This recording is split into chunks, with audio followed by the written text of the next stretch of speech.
Yang Berhormat Tuan Wong Ling Biu. Silakan. Terima kasih, Dato' Yang Di-Pertua. Soalan saya nombor 4. Yang Berhormat Menteri. Terima kasih Tuan Yang Di-Pertua. Kementerian Pembangunan Usahawan dan juga Koperasi komited dalam usaha untuk membantu usahawan termasuk PKS yang terjejas akibat penularan wabak COVID-19.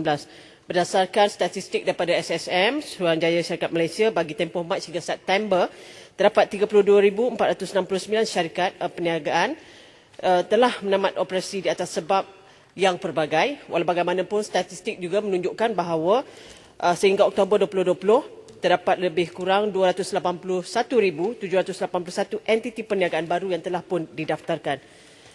Medek telah menjalankan 2 kaji selidik dalam talian semasa tempoh Perintah Kawalan Pergerakan bermula 10 April hingga 17 April 2020 dan juga pasca PKP bermula 15 Julai hingga 17 Ogos 2020, yang mana hasil daripada kajian tersebut menyatakan bahawa 8.85% usahawan telah menutup perniagaan mereka sepenuhnya semasa tempoh PKP, manakala jumlah tersebut berkurangan 1.39% semasa pasca PKP, dan yang keduanya, majoriti usahawan yang menutup operasi perniagaan semasa PKP dan pasca PKP adalah usahawan mikro, masing-masingnya sebanyak 79.53% dan 70.83%. Dan kaji selidik terkini ke atas usahawan yang dijalankan oleh Medek bermula 15 hingga 17 November mendapati sejumlah 2.51% usahawan telah pun menamatkan perniagaan mereka, di mana majoriti daripada mereka adalah merupakan perusahaan mikro.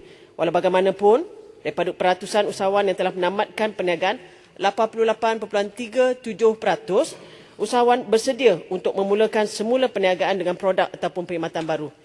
Kaji selidik yang dijalankan juga mendapati usahawan mikro termasuk sektor informal dan juga koperasi antara golongan yang paling terkesan, memandangkan majoriti daripadanya masih lagi belum dapat fasiliti ataupun bantuan yang disediakan oleh pihak kerajaan. 3 kesan wabak COVID-19 ke atas usahawan adalah penurunan peratusan permintaan, nilai jualan dan juga aliran tunai. Justeru di bawah Medek telah melaksanakan tindakan intervensi berdasarkan 3 kesan utama tersebut seperti berikut. Yang pertamanya, meningkatkan pembiayaan khas COVID-19 bagi menangani isu aliran tunai usahawan. Yang kedua, memperluaskan program latihan pembangunan produk dan juga mempelbagaikan promosi dan juga hub pemasaran serta programnya bagi meningkatkan permintaan produk serta akses kepada pasaran.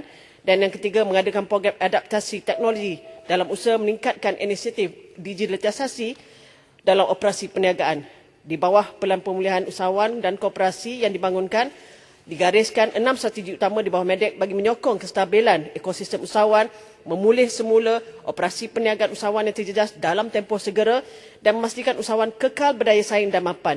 Antara strategi yang dirangka adalah yang mana ianya bertujuan untuk meningkat keyakinan rakyat. Yang kedua, memperkasakan keupayaan dan kapasiti, meningkatkan akses dan pembantuan pembiayaan, meningkatkan penggunaan teknologi.